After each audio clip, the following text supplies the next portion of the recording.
کی حصہ ہے اور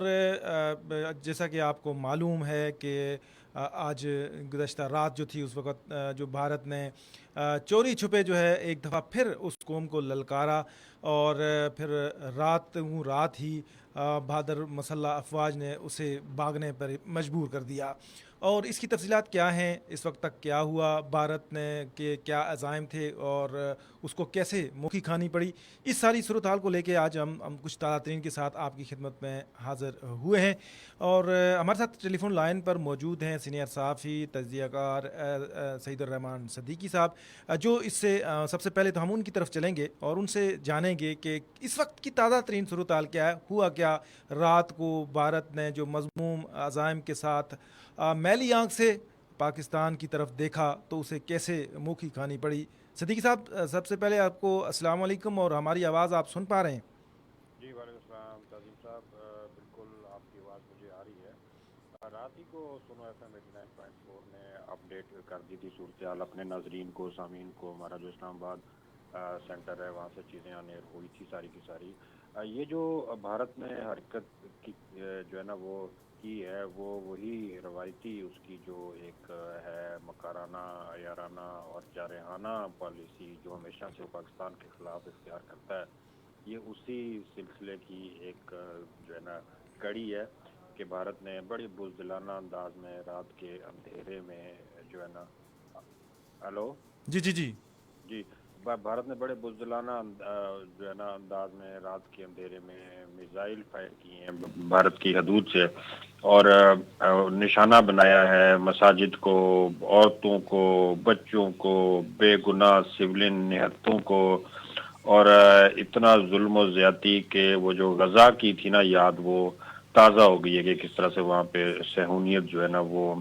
فلسطینی بے گناہ لوگوں کو نشانہ بناتی تھی۔ لیکن بھارت نے شاید کوشش تو وہی کی کہ جو غزہ میں اسرائیل کرنے کی کوشش کرتا ہے، لیکن بھارت کو شاید اتنا اندازہ نہیں تھا کہ پاکستان فلسطین نہیں ہے اور پاکستان بھارت سے طاقت میں جو ہے نا وہ بلکہ زیادہ ہے، اور بے شک آبادی ہماری کم ہے، ہماری فوج جو ہے نا وہ عددی اعتبار سے بھارت سے کم ہو سکتی ہے، لیکن جذبے کے اعتبار سے، طاقت کے اعتبار سے کسی طرح بھی بھارت سے پیچھے نہیں۔ انہوں نے ثابت کیا پاک فوج نے، پاکستان کی بہادر ایئر فورس نے، اور جس طرح سے سری نگر ایئرپورٹ کو نشانہ بنایا گیا، پھر اس کے علاوہ بھارت کے ایک بریگیڈ ہیڈ کوارٹر کو نشانہ بنایا گیا، پھر ایک بٹالین ہیڈ کوارٹر کو، صبح کی خبر ہے کہ لیپا سیکٹر میں انڈین فوج کے بٹالین ہیڈ کوارٹر کو نشانہ بنایا گیا، پھر کوئی جو اطلاعات ہمیں موصول ہوئی ہیں وہ سینکڑوں بھارتی چوکیاں لائن آف کنٹرول پہ جہاں سے پاکستان کی طرف سے کشمیر کی طرف فائرنگ ہوتی تھی ان کو نشانہ بنایا گیا،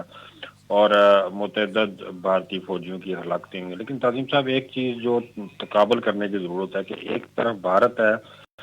جو پہل کرتا ہے اور بے بنیاد اس کو وجوہات کی بنا پہ پہل کرتا ہے، اور وہ نشانہ بناتا ہے سولین آبادی کو، پرائیویٹ عمارتوں کو، نہتی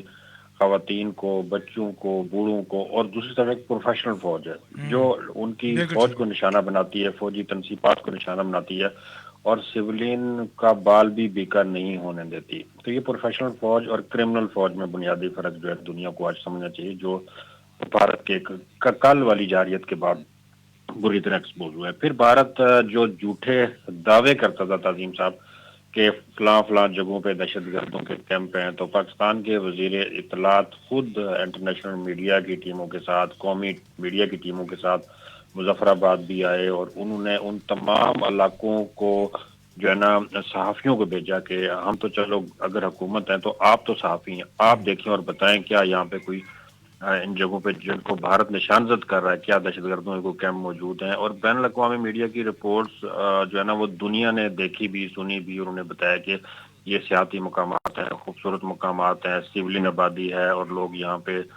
اپنے سولین انداز میں زندگی گزار رہے ہیں۔ یہاں پہ کوئی کسی عسکری تنظیم کا کیمپ نہیں ہے، کوئی دہشت گرد کیمپ نہیں ہے، کوئی مجاہدین کے کسی گروپ کا یہاں پہ کیمپ جو ہے نا وہ نہیں ہے۔ وہ تو بھارت کا جو ہے جھوٹ، اس کو ایکسپوز ہم نے نہیں کیا، اس کو ایکسپوز بین الاقوامی میڈیا نے یہاں پہ آ کے کیا ہے، اور پھر مقامی میڈیا بھی مسلسل آتا رہا، جاتا رہا، وہاں پہ رپورٹنگ کرتا رہا، اور لمحہ بلمحہ کی صورتحال پھر سنو کہ ہماری اپنی جو ہے نا ٹیم وہ رپورٹس کرتی رہی، سب تمام ایریاز میں گئی اور وہاں پہ جو اچھا گراؤنڈ صدیقی صاحب، ریئلٹی ہے یہ وہ بتائی۔ چیزیں میں آپ سے پوچھنا چاہوں گا کہ اس وقت کی تازہ ترین بھارت کو کیسا جواب ملا ہے، اس کو کتنا نقصان اٹھانا پڑا ہے پاکستان کی طرف جو اس نے وار کرنے کی کوشش کی ہے، اس کی تفصیلات کیا ہیں اس وقت تک؟ ہمارا جو اس کو نقصان پہنچایا گیا ہے اور سنا ہے اس کے 5 طیارے بھی مار گرائے گئے، رات کو اس نے 3 جگہوں پہ حملہ کیا، بھاورپور، کوٹلی اور مظفر آباد میں، جہاں پہ سب جگہوں پہ اوپر سویلین آبادی کو نشانہ بنایا گیا۔ جی بالکل ایسا ہی ہے تعظیم صاحب،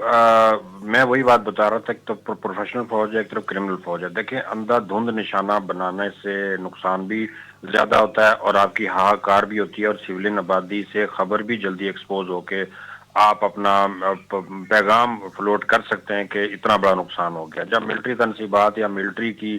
انسٹالیشن کو نشانہ بنتا ہے تو ملٹری اس کو چھپاتی ہے، لیکن بھارتی میڈیا تو اب خود بھی اعتراف کر رہا ہے۔ 5 طیارے تو ہم نے گرائے ہیں، 3 کا تو وہ ابھی بھی اعتراف کر رہا ہے کہ 3 ہمارے طیارے گرے ہیں۔ صحیح ہے۔ بریگیڈ ہیڈ کوارٹر کو انہوں نے ایکسپٹ کیا ہے کہ اس کو نشانہ بنایا گیا ہے۔ ہوں۔ پھر اس کے علاوہ انہوں نے ایل او سی پہ جو فائرنگ ہے اور چوکیوں میں جو تباہی ہے اس کا انہوں نے اعتراف کیا ہے کہ یہ ہوا ہے سارا کچھ۔ تو اتنی جلدی جواب اور اتنا بھرپور جواب اور اتنا پروفیشنل جواب جو ہے نا وہ بھارت کو بھی امید نہیں تھی، اور شاید جو ہے نا ہم بھی اتنی جلدی ایکسپٹ نہیں کر رہے تھے کہ شاید فوراً ہم جواب دیں گے، شاید کچھ وقت گزرے گا، لیکن ہماری بہادر فوج نے قوم کو مایوس نہیں کیا۔ قوم کو بالکل وہ جو ہماری بات کرتے تھے D G I S P R یا بالکل صحیح ہمارے ہے۔ اور حکمران کے ہم اپنی مرضی سے جواب دیں گے اور 2 ٹوک جواب دیں گے، دو پاک فوج ٹوک کی کیا طرف سے تو یہ بھی آیا ایسا ہے نا، جواب دیا کہ ان کو چھٹی کا دودھ یاد آ یاد گیا ہے، الحمدللہ۔ اور پاک فوج کی طرف سے یہ بھی کہا گیا ہے کہ یہ تو ہمارا ریپڈ رسپانس تھا جو ظاہر ہے ہم نے دینا تھا، لیکن بھارت جو ہے اس کے جواب کے لیے اس کو تیار رہے، اس کے جو عزائم ہیں اس کو ہم نے ابھی جواب دینا باقی ہے۔ انہوں نے تو اس کو یہ کہا ہے کہ ہم تو اس کا بھرپور جواب دیں گے مزید۔ جی بالکل ایسا ہی ہے۔ اب آپ دیکھیں نا، چلیں کشمیر کو متنازع مانتے ہیں، ہم بھی مانتے ہیں، یو این کی قراردادوں پہ بھی متنازع ہے، لیکن پاکستان کے آئینی علاقے جیسے باولپور ہے، مرید کے ہے، ان کو نشانہ بنانا یہ تو ایک بین الاقوامی جو ہے نا وہ جنگ کے لیے بھارت نے قدم اٹھا لیا اور ہوں۔ جنگ شروع کر دی ہے بھارت نے۔ بالکل تو اس کا جواب دلی اور ممبئی اور کلکتہ یا امرتسر میں بھارت کو ملتا ہے تو بھارت سوچے کہ وہ کیا حال ہوگا اس کا۔ ابھی وہ اتنا زیادہ جو ہے نا وہ زخم اپنے چاٹ رہا ہے، اتنا زیادہ سیکھ پا ہے، اتنا زیادہ وہ تکلیف سے کرا رہا ہے، اور سفید جھنڈے لے کے وہ چوکیوں سے آ کے پاکستانی فوج سے امن کی بھیک مانگ رہے ہیں اور پاکستانی فوجیوں کی منتیں کر رہے ہیں کہ آپ جناب گولہ باری بند کر دیں، ہمارا بہت زیادہ نقصان ہو گیا، اب مزید نقصان نہیں برداشت کر سکتے۔ تو اگر پاکستانی فوج نے ان کو وہ جس طرح کہ ہماری فوج کہہ رہی ہے کہ ابھی جواب دینا باقی، اگر وہ جواب دے تو بھارت سوچے۔ اس لیے تھوڑا سا ہوش کے ناخن لیں۔ بھارت کے حکمران جو جنگی جنون وشوا ہندو پریشد، بجرنگ دل اور بھارتیہ جنتا پارٹی کے مینوفیسٹو میں شامل تھا کہ پاکستان کے خلاف جنگی جنون، جنگی ہیجان پیدا کرنا ہے، تو یہ عملاً ممکن نہیں ہے، کیونکہ پاکستان کوئی ایسا کمزور ملک تو ہے نہیں ہے کہ وہ بھارتی عوام کو خوش کرنے کے لیے کوئی بھی ڈرامہ کریں گے۔ پہلے بالا کوٹ کی جو نام نہاد جھوٹی سرجیکل سٹرائک تھی وہ ایکسپوز ہو کے اب بھارت میں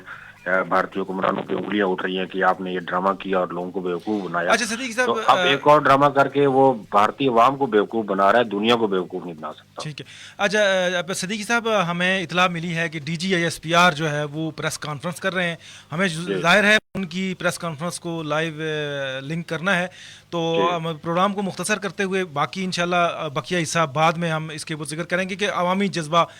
کیا تھا، اور اس کے اوپر ظاہر ہے بھارت کو معلوم ہونا چاہیے کہ یہ سرحدیں جو ہے جو وہ یوں ہی محفوظ نہیں ہیں، کوئی جاگتا ہے